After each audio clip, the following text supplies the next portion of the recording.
What's the 5% Nation, guys and earth? So how would you describe it? Well, first of all, I'd like to say peace to the gods and the earth. I don't proclaim to be a historian on the 5% Nation. I'm just a cat who got knowledge itself in 1980. And I just was one who studied the lessons and mastered them. You know what I'm saying? Put them on cap at a very young age, by the age of 14, or knowledge, culture, freedom.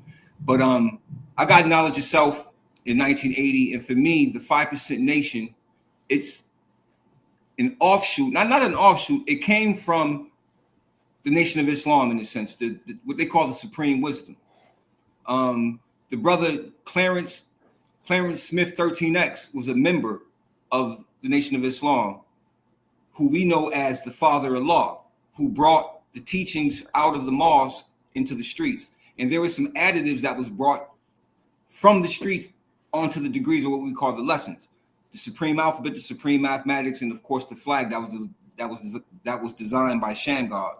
But so that's pretty much in a nutshell. There's a whole bunch of intricacies. You know, he got into different conflicts or whatever. But that's pretty much the basis of where it comes from. Now, as far as for me, I got knowledge itself in 1980. My enlightening name was Born Wise G-Man. He was a brother from Syracuse. We were about the same age. He was about the same age, but his family was from Harlem.